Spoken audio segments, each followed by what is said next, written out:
Tumakbo si Sarah pababa at lumabas ng bakuran. Nakalugay ang kanyang mahabang buhok at siya'y mukhang masaya at masigla.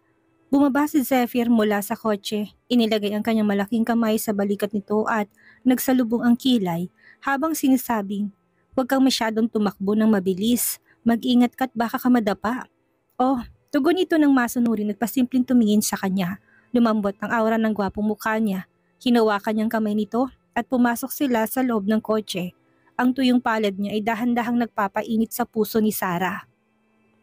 Umupo siya sa tabi nito, subalit bigla na lang si Sarah nag-iwas ng tingin sa kanya. Ang mukha nito ay hindi malang mailingon sa kanya kahit saglit. Napapailing na lang si Zephyr. "Nakauwi na ba si Aurora? May ginawa ba siyang hindi maganda sa'yo?" Nag-aalalang tanong ni Zephyr kay Sarah. Pinisil-pisil pa niya ang kamay ng kanyang asawa na parang kino-comfort niya to. Tumango si Sarah at bahagyang namumula dahil sa ginagawa niya. Umalis siya matapos mo siyang tawagan kanina. Hindi na siya naglakas ng loob na gambalain pa ako. Well, iwasan mo siya kapag nagkasalubong mo siya sa susunod. At huwag mo siyang papansinin. Marami na siyang ginawang kamalian sa'yo at baka mamaya may gawin na naman siyang masama. Naintindihan mo ba? Tagubilin ni Zephyr sa kanya habang ang mga mata ay patuloy na nakatitig sa kanyang muka. Masunurin na tumango si Sarah. Napalingon siya sa katabi at hindi maiwasang tignan ang gwapong lalaking may banayad na muka. Bigla na lang siyang nakaramdam ng hindi maipaliwanag na lungkot. Naalala niya bigla ang sinabi sa kanya ni Aurora. Sinabi ng babaeng yon sa kanya na lubhang napakahalaga ng baby na dinadala nito sa kanyang tiyan para sa kanyang asawa. Ngunit hindi niya alam kung bakit ito magiging ganun kahalaga. Bakit nga ba? Hindi sinabi sa kanya ni Zephyr ang dahilan kung bakit lubhang mahalagang batang dinadala ni Aurora. Natatakot naman siyang mag-usisa dito. Gusto sana niyang malaman ang katotohanan. Pero naintindihan rin ni Sarah na kung ayaw sabihin sa kanya ng kanyang asawang dahilan nito at pipiliin na lang nitong manahimik, hindi niya pwedeng pilitin to na ipaalam yun sa kanya. Dahil dito palagi siyang nakakaramdam ng kaba sa kanyang puso. Parang may harang sa harap niya na pilit nagkukubli ng katotohanan. Dahan-dahang umandar ang kotse at nilisan ng kanilang tahanan. Sa baybayin ng kanilang dinadaanan, ang alaala ni Aurora hindi na rin nawawala sa kanyang isipan. Iniwasan niyang magsalita hanggang sa tuluyang huminto ang kotse sa harap ng isang ospital. Nagbalik siya sa kanyang ulirat at nilingon ng kanyang asawa. Honey, ito ba ay... Parang alam na ni Sarah kung saan siya dadalhin ng kanyang asawa. Tumingin si Zephyr sa kanyang malinam na mga mata at bahagyang ngumiti. Hindi ba sinabi ko na sa'yo? Aayusin ko mga bagay-bagay upang makita mong iyong ama ngayon. Nagulat si Sarah ng labis at biglang sumigla ang kanyang pakiramdam na kanina pang nalulumbay. Ang tatay ko ba ay dito nakakonfine sa ospital ni Dr. Rod? Hindi siya talaga makapaniwala sa nangyayari. Sa ngayon, nasa intensive care unit pa siya at maaari lamang kayo mag-usap sa pamamagitan ng bintanang salamin na naroroon. Tugon ni Zephyr sa kanya, hindi niya mabasa ang aura ng mukha nito. Ngunit sa kanyang paningin, hindi naman yun galit. Ngunit nasiyahan na si Sarah rito. Tumango siya ng mariin, kumikislap ang mga mata. Salamat, honey. Tumingin si Zephyr sa kanyang mga mata at ngumiting tila nahawa rin ito sa kanyang saya. Pwede mo siyang makita ng isang oras lang. Naintindihan mo ba? Okay. Tumango siya ng mabilis. Honey, sasamahan mo ba ako sa loob? May mahalaga akong meeting mamaya. Bakit ka pa bumalik para sa akin kung may meeting ka pa mamaya? Pwede naman akong pumunta dito ng mag-isa. Gusto kitang makita. Tatlong salita lamang yon pero para kay Sarah isa yun sa pinaka nakakakilig na salitang narinig niya. Biglang bumilis ang tibok ng kanyang puso at namula ang kanyang mga tenga. Kapag ganito pa naman ang nararamdaman niya, napapansin to kagad ni Zephyr. Na makita ni Zephyr na sobrang nahihiya naman si Sarah. Pakiramdam niya ay sulit na ang kanyang oras ng pahinga. Masaya ang kanyang pakiramdam at hinaplos niya ang ulo nito. Pumasok ka na, kakausapin ko na lang si Benedict upang sunduin ka mamaya. Sige, nakangiting tugon ni Sarah sa kanya. Tumango siya ng paulit-ulit at nang nakaalis ng kotse ni Zephyr, saka siya huminga nang maluwag at hinaplos ang kanyang nag-iinit na pisngi. Kamakailan lagi siyang nahihiya at nagiging awkward ang pakiramdam niya kapag kasama si Zephyr at ang tibok ng kanyang puso ay sobrang bilis. Ito ba isang pagmamahal na dalawa na silang nakakaramdam? Pagpasok niya sa ospital, sinalubong siya ng isang nurse. Magalang na nagtanong si Sarah dito. Nurse, nasan po si Dr. Rod? Si Dr. Rod po ay umalis para dumalo sa isang seminar. Sagot ng nurse at nila siya papunta sa intensive care unit. Sa likod ng salamin, nakita niyang kanyang ama na umiinom ng tubig sa loob. "Papa!" Sigaw niya nang makitang ama. Lumingon si Rogelio sa kanya. Maputla ito't sobrang payat na, ngunit hindi pa rin maitatago ang kanyang maamong itsura. "Sarah, anak!" Lumapit si Rogelio, tinaplos ang pisngi ni Sarah sa pamamagitan ng salamin. Namumuo ang kanyang mga luha. Naluha rin si Sarah pagkakita sa ama. "Papa, kamusta ka na ngayon?" Pagkasabi niya noon, ilang beses na umubo si Rogelio. "Anak, ayos lang si Papa. Naagapan na ang aking kondisyon at ubo na lang ang natitira sa pagkakataong ito." Kalahating buwan ang nakalipas, hindi pa siya makabangon mula sa kama dahil sa pneumonia na nagdulot ng matinding myocarditis. Pero matapos ang kalahating buwang gamutan, halos gumaling na siya. Bagamat nakakahawa pa rin ang sakit niya, maayos naman siya. Kaya't kailangan niyang manatili sa ospital ng ilang araw. Mabuti naman. Nang makita niyang nakatayo ang kanyang ama sa harap niya, wala na siyang ibang hiling. Inabot niya ang kanyang kamay at pinagdikit ang kamay nila ng kanyang ama mula sa bubog na harang. "Papa, may nararamdaman ka pa bang hindi maganda sa katawan mo?" "Halos magaling na ako. Pero pakiramdam ko parang may kutsilyong lumalagari sa lalamunan ko. At minsan umuubo pa rin ako." "Papa, huwag ka nang tumayo, umupo ka na." Pinaupo niya ang kanyang ama. Ngumiti si Rogelio saka umupo. "Sarah, kamusta ka naman itong mga nakaraang araw? May nang-aapi ba sa'yo? Si Zephyr, may relasyon pa rin ba sa ibang babae?" Sa narinig, naalala niya unang pagkakataon na pumunta siya sa kulungan at sinabi sa ama tungkol sa umano'y pagtataksil ni Zephyr. Sabi pa ng ama, kapag gumaling na si Papa, aalis tayo ng bansa at maninirahan na sa ibang bansa at hindi na tayo babalik. Nagulat siya at biglang hindi alam kung paano ipapaliwanag ito sa ama. Kinalabit niya ang kanyang ulo. "Papa, hindi ko planong makipaghiwalay sa asawa ko." "Bakit?" tanong ni Rogelio na bahagyang kumunot ang noo. "Hindi ba sinabi mo sa akin nung nakarang buwan na may babae siya?" "Wala, Papa, hindi ako niloko ni Zephyr." "Ang babaeng yun na nagpakalat ng chismis. Si Zephyr ang tumutulong para makalabas ka ngayon." "Tinutulungan niya ako?" Medyo nagulat si Rogelio sa narinig sa anak. Simula nang makalabas siya ng ospital para sa kanyang gamutan, hindi na niya nakita si Zephyr. Hindi niya alam na si Zephyr ang tumutulong sa kanya. Inakala niyang nilinis lamang ng kanyang pangalan. "Opo," tumayo siya. "Papa, si Zephyr ang tumulong sa iyo para malinis ang pangalan mo." Inutusan niya si Rocco Hontiveros na baguhin ang ebidensya para patunayan na ang batch ng cement ay responsibilidad ni Rocco at wala kang kinalaman dito. Natigilan si Rogelio matapos siyang magulat. May bakas ng pagsisisi sa kanyang mga mata na hindi maintindihan ni Sarah at hindi siya nagsalita. Nagtanong si Sarah sa ama, "Papa, ano bang problema sa pagitan mo't ni Zephyr?" Naalala niya si Brandon de Vera. Ayaw niya ng kanyang anak na babae magdala ng kasalanan para sa kanya. Kapag siya'y gumaling na, pupuntahan niya si Zephyr upang makapag-usap sila ng sarilinan. Maaaring si Zephyr na rin mismong lalapit sa kanya. Nang makita ni Sarah na ayaw magsalita ng kanyang ama, hindi na niya to pinilit pa. 2 beses na umubo si Rogelio at sinabing, "Anak, pagod na si Papa at gusto ko na munang magpahinga. Maaari ba?" "Sige Papa, magpahinga ka ng mabuti. Bibisitahin kita bukas." Kumaway si Sarah na magpaalam sa kanyang ama mula sa labas ng salamin. Pagkatapos makita ang kanyang ama, mas gumaan ang pakiramdam niya. Kasabay nito, naramdaman niya ang isang kasiyahan sa kanyang puso. Dahil kay Zephyr, nakalabas ang kanyang ama para magpagamot. Kung hindi, kung naantalang myocarditis, malamang na may masamang nangyari na dito. Nakaramdam siya ng konting pasasalamat sa kanyang asawa. Talagang napakabuti nito sa kanya. Pagbaba niya mula sa ICU, hindi niya nakita ang sasakyan ni Benedict, ngunit nakita niya ang Bugatti ni Zephyr. Kumislap ang kanyang mga mata at tumakbo siya papunta dito. "Honey!" Kinatok niya ang bintana ng kotse at ngumiti ng maliwanag. Bumaba ang bintana ng sasakyan at lumitaw ang gwapong mukha ni Zephyr. Pakiramdam niya na mas gumwapo pa lalo si Zephyr sa kanyang paningin, lalo ng malalim at nakaangat ng tampok ng mukha nito. Tinitigan niya ito ng ilang sandalit biglang bumilis ang tibok ng kanyang puso. "Bakit ka nandito?" Hindi niya maitago ang saya sa kanyang mga salita. Ngumiti si Zephyr. "Hinintay kita dito dahil gusto ko." Hindi siya umalis upang magdala ng magandang balita kay Sarah. Binuksan niyang pinto ng kotse at hinila ito papasok. Medyo naguluhan pa si Sarah at isang dokumentong sinuksok ni Zephyr sa kanyang mga kamay. Litong-lito siyang tumingin. Ano to? Tingnan mo. Sagot ni Zephyr na hindi na nagsalita pa. Pero may ngiti sa kanyang mga labi. Iniisip ni Sarah na ito ay isang magandang balita kaya hindi na ninais pang pangunahan ni Zephyr. Kung ano man ang nilalaman nun. Kinuha niyang dokumento sa loob at lumalabas na ito isang dokumento ng paglilitis.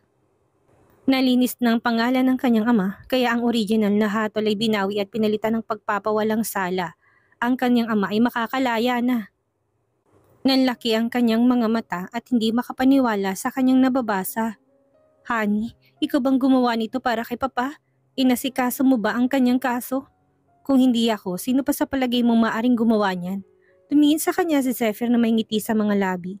Sobrang saya niya sa pagkakataong iyon kaya niyakap niyang leeg nito at hinalikan. Salamat Zephyr. Hindi pa sapat ito. Ngumiti si Zephyr. Hinawakan ang ulo niya at pinalalim ang halik. Hinalikan siya na may matinding pagnanasa. Hingal na hingal siya dahil sa ginawa nito. Honey, nasa kotse tayo. Nandun pa rin si Mr. Jomar. Nang marinig ito niyakap siya ni Zephyr ng mahigpit at pinindot ang harang na salamin sa sasakyan. Nang makita niyang tumaas ang harang, namula na naman siya sa sobrang kahihiyan. Bakit ba ito parang halimaw nitong mga nakaraan lang? Bigla na lang itong manggigigil sa kanya at ginagawa nila ang bagay na yon sa labas. Napapahiya siya matapos ang buong gabing pagninig nila kagabi. Itinas niyang kanyang kamay para itulak to. Tama na, makikita tayo ng mga tao sa labas. Nakakahiya. Ano bang iniisip mo? Tumungo sa kanya si Zephyr. Iniisip nito na baka nagkamali siya ng hinala sa nais nitong gawin. May pilyong ngiti sa mga labi nito na umaabot sa mga mata. Namula siya lalo't hindi makahuma. Gusto mo na namang magtali tayo sa kotse, hindi ba? Sino bang nagsabing gusto kong magtalik tayo dito? Binalikan siya ng tanong ni Zephyr na lalong nakapagpapula ng kanyang tenga. Napahiya si Sarah ng husto at hindi alam kung saan titingin. Kung hindi, bakit may tinaas ang harang kay Mr. Jomar? Lumapit ito sa kanyang tenga at bumulong. Ayoko marinig ng iba ang iyong mga ungol. Alam mo naman kapag nadadala ka ng magaling kong paghalik, malakas kang umungol, asawa ko. Kapag hinahalikan siya nito, napapaungol siya ng malakas. Ang ganitong uri ng pag-ungol at ingay ay madaling magbigay ng pagnanasa sa isang lalaki at hindi gusto ni Zephyr na marinig to ng iba. Nang marinig to ni Sarah, bigla siyang namula tinampas ang asawa. Hindi ako muungol, ano ka ba? Ano, hindi ba? Isang halik na masarap, isang dulas ng aking palad sa iyong balat at uungol ka na parang isang... Bumulong si Zephyr sa kanyang tenga at tinuloy ang naisabihin. Nang pambulong na tila inaakit siya. Shit, namula ang mga tenga niya sa kahihiyan at galit na sinagot ang kanyang asawa. Hindi totoo yan, huwag kang mag-imbento. Hinawakan ni Zephyr ang kanyang kamay, tumingin ng malalim sa kanyang mga mata at sa susunod na segundo, muli siyang hinalikan ng kanyang asawa. Napaungol siya at kumilos sa ibabaw ng lalaki, hinawakan itong kanyang bewang. Naging mapanganib ang tingin sa kanyang mga mata at hingal na sinabing, sige, kung gagalaw ka pa, hindi ko na kailangang pumunta sa Chamber of Commerce. Ha? Biglang natauhan si Sarah tumingin sa asawa. Kailangan mo pang pumunta sa Chamber of Commerce? May meeting ka pa pala. Oo, may Chamber of Commerce mamayang gabi. Pero ang mga labi nito'y patuloy na nakaluklok sa kanyang makinis at maputing leeg. Bakit mo ako kailangang ihatid kung sobrang busy mo? Kaya ko namang umuwi mag-isa. Hindi mo na kailangang mag-abala pa. Pumunta ako dito dahil gusto kitang makita at makasama. Yun pa rin ang sagot nito sa kanya. Sobrang natouch ang kanyang puso sa inaakto ng kanyang asawa. Napakabait nito sa kanya. Hindi lamang maasahan kung hindi talagang tumutupad sa mga sinasabi nito at pinangahawakang salita. Sinabi nito nga ayusin itong kaso ng kanyang ama at talagang ginagawa nga nito.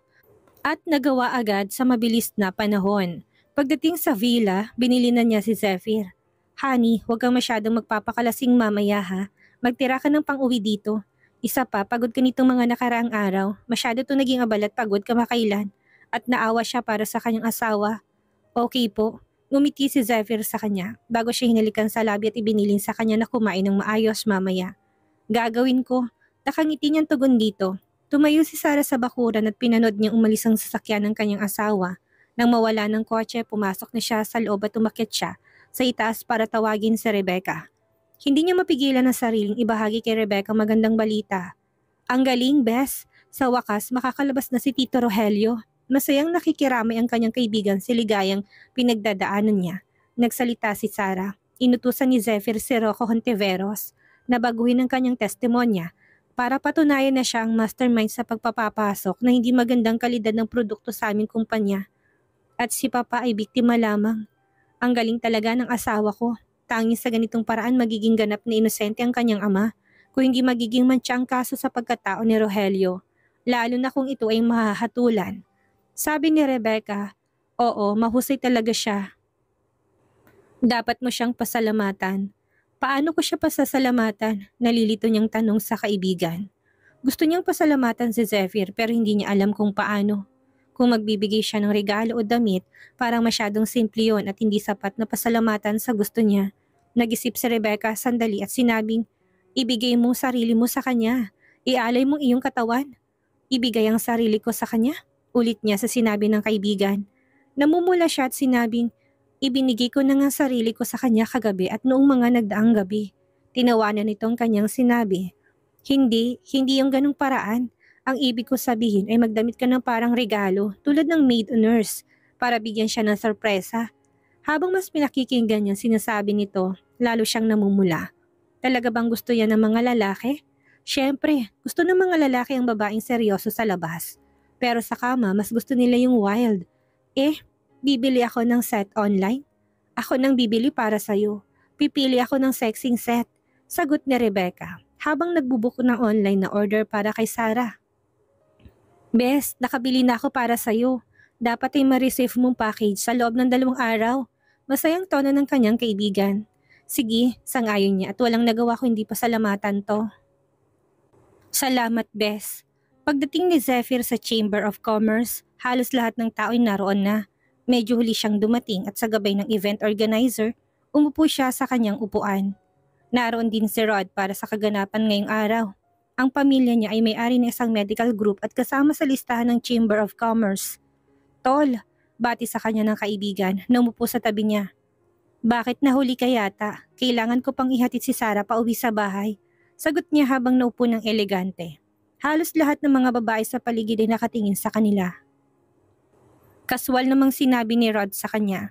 Talagang malalim na ang samahan niyong dalawa. Pero Zephyr, may napapansin akong kakaiba kamakailan. Medyo nangunot ang noon ito pagkakwento sa kanya. Ano yun? Tanong ni Zephyr. Saka tinignan niya ang kanyang kaibigan. Ito ay sumagot ng may pag-aalala. Tungkol kay Aurora, hindi pa siya nagkakaroon ng prenatal check-up sa loob ng 1 buwan. Karaniwan ang mga buntis ay may 2 prenatal check-up bawat buwan. Nang marinig to, nagsalubong ang kanyang mga kilay. Habang naalalang nangyari kaninang umaga, may naisip siyang idea at sinabi kay Rod. Tulungan mo ko suriin ang file ni Aurora bukas. Kinabukasan, dahan-dahang nagising si Sarah at pagdilat ng kanyang mga mata, nakita niyang gwapong mukha ng kanyang asawa. May bahagyang anino ng pagod sa ilalim ng kanyang mga mata. Nagpapakita na siya ay kulang sa tulog kamakailan. Oo, abala to sa paghahanap sa kanya at nag-iikot-ikot to sa Ilocos at Cavite. Matapos siyang sunduin, marami pang mga usaping kailangan itong asikasuhin. Natural lamang na maging pagod ito ng lubusan. Biglang nakaramdam si Sarah ng awa sa lalaki. Itinaas niya ang kanyang kamay at tinawakan ng magandang mukha nito. Ngunit sa sandaling humawak ang kanyang kamay sa mukha nito, nagising agad si Zephyr. Bahagyang binuksan ng kanyang mga mata at tamad na nagtanong. Bakit ang aga mong nagising? Natulog ako ng medyo maaga kagabi. Anong oras ka umuwi? May hinahon na tanong ni Sarah sa kanya. Umuwi ako ng mga 2:00 kaninang madaling araw. Tinignan ni Sarah ang oras. 7:00 pa lang ng umaga. Ibig sabihin, 4 o 5 oras pa lang itong natutulog. Labi siyang nabahala at hinikayat to na matulog pa. Matulog ka pa ng konti. Kung wala kang mahalagang gagawin sa umagang ito, magpahinga ka na lang sa bahay buong umaga. Nababahala siya na baka bigla na lang itong magkaroon ng sakit sa puso kung magpapatuloy ang ganitong kakulangan sa tulog. Nang marinig niya ang mga sinabi ni Sarah, lumitang kanyang mga mata at sinabing, sige, bago bumaba si Sarah, tinulungan niya itong isarang mga kortina. Madilim ang silid at tahimik siyang lumabas. Ma'am, magandang umaga. Si Mr. Jomar ay naghihintay sa unang palapag. Nang makita siya, agad tong bumati. Tinanguan lang niya ito. Sobrang pagod ang boss mo kamakailan. Kung wala kang mahalagang gagawin, wag mo na muna siyang istorbohin sa umagang ito at hayaan siyang makatulog ng maayos. Sige po. Sumang-ayon si Mr. Jomar sa kanya. Muling sinabi ni Sarah dito, kapag nagising siya, ipaalam mo sa akin. Pupunta ako sa ospital para makita ang papa ko. Gusto niyang ipaalam sa kanyang ama na magandang balita. Matapos mag-almusal, naghanda si Aling Lydia ng isang kaserolang sopas para kay Sarah, upang madala niya sa ospital at maipakain sa kanyang ama. Pagdating sa ospital, pinindot niya ang pindutan ng elevator upang makarating siya sa ICU. Ngunit sobrang abala sa ospital ng umagang yon at hindi siya makapasok sa kahit anong elevator kahit gaano niya kagustong makasakay. Matapos mag-isip, lumingon-lingon siya sa paligid at kumuha ng ibang elevator kahit nasa mas malayo. Hindi marami ang tao sa elevator na yon, pero medyo malayo to at kailangan niyang dumaan sa isang pasilyo sa gitna. Habang naglalakad siya sa pasilyo, biglang narinig ni Sarah ang pamilyar na boses. Dr. Lee, maaari ko bang ituloy ang aking pagbubuntis? Maaari ko bang ipanganak ng maayos ang bata? Tanong ng babae sa loob. Boses yon ni Aurora. Agad siyang humintot, mabilis na tumibok ang kanyang puso. Sabi ni Dr. Lim, Mrs. Smith, wala ng paraan. Nakagawa ka na ng 2B ultrasound. Examination sa nakaraang 2 linggo at pareho ng resulta. Nagpakitang huminto ng pagtibok ng puso ng fetus. Ang bata ay, hindi natapos si Dr. Lim ang kanyang sasabihin at nagpatuloy. Nararamdaman mo na rin ito kamakailan. Madalas ang pagdurugo at pananakit ng tiyan mo. Iminumungkahi kung magpa-opera ka na kaagad. Kung magpapatagal ka pa, magkakaroon din to ng tiyak na pinsala sa iyong katawan. Walang imik si Aurora. Nagsimula nang magwala ang puso niya. Ibig sabihin, natuklasan na huminto ang pagtibok ng puso ng anak ni Aurora. Mahigit 2 linggo na ang nakakaraan. Mahigit 2 linggo na. Ibig sabihin, bago ang kaarawan ng kanyang biyanan. Nagbalik sa kanyang isipan at bigla niyang naalala na kailangan ni Aurora na pumunta sa Rizal upang makita siya kahapon. Sinadya ba nitong gawin iyon? Alam na nito na may problema sa bata. Gusto nitong makahanap ng dahilan para isisito sa kanya. Habang lalo niyang iniisip ito, lalo siyang natatakot. Hindi na nakapagtataka kung bakit ito nagpilit na makita siya. Sabi pa niya nakakaibang ugali ni Aurora. Ang anak nito isang kayamanan at dapat nitong iyong protektahan ng mabuti. Bakit ito pupunta sa kanya at magmamakaawa sa kaluluhod? Nakatayo siya sa labas. Walang lakas na loob na silipin ang loob kaya't kinailangan niyang ilabas ang kanyang telepono. Buksan ang kamera at kunan ng larawan ng mga tao sa loob. Pagkatapos niyang kunan ng larawan, tinignan niya ito at nakita na talagang si Aurora yun at isang doktor. Halos tumalon ang kanyang puso, ngunit masyadong malabong larawan upang magamit bilang ebidensya. Kaya't kailangan niyang ipasok ang kanyang telepono ng kaunti pa, umaasang makuha ang kanilang mga mukha at pag-uusap. Ngunit sa mga sandaling iyon, lumabas na si Aurora. Biglang tumalon ng mga balahibo ni Sarah sa takot na makikita siya ng mga ito. Kaya't agad niyang itinago ang kanyang telepono at nagtago sa gilid. Hindi siya napansin ni Aurora, pati na ng doktor na naglakad palayo, marahil patungo sa departamento nito. Abnormal ang tibok ng puso niya. Nagtago si Sarah dahil hindi siya nakakuha ng anumang ebidensya kanina. Kung haharapin niya si Aurora ng harapan, baka isisipan nito sa kanya ang nangyari sa bata at baka tumistigo pang doktor na kasama nito. Siguradong mayayari siya. Dahil sa mga nakita niyang paraan ni Aurora, nagiging maingat siya ngayon. Naisip niya ito at nagpa siya munang bumalik sa Rizal at sabihin ito sa kanyang asawa. Kung ito man ay totoo o hindi, kayang tignan ni Zephyr ang mga detalye. Agad siyang lumabas ng bulwagan at sa kanyang paglabas ay nakasalubong siyang isang hindi inaasahang tao. Si LV. Dumating si LV sa ospital para sa kanyang follow-up check-up. Mas maganda ng kanyang pakiramdam kumpara dati. Ngunit maputla pa rin ang kanyang kutis. Nakabistida siya at kahit na may sakit hindi maikakailang kanyang kagandahan. Nakita niya si Sarah. Bumalik ka na mula sa Ilocos? Kahit na ngayon ay galit siya kay Aurora, hindi niya rin gusto si Sarah. Nang makita ito, lumamig ang kanyang ekspresyon. Opo, bahagya pang tumango sa kanya ang manugang. Nagtanong siya, ang anak ko ba ang sumundo sa'yo? Opo, ang tanga talaga. Napapailing pa siya sa pagkainis sa kanyang anak. Tila ayaw na niyang makitang babaeng ito at nagtanong, bakit ka nandito sa ospital na ito? Na-confine po ditong papa ko. Nakalaya na siya sa bilangguan. Inirerespeto pa rin niya ang kanyang biyanan kahit ganito to makitungo sa kanya.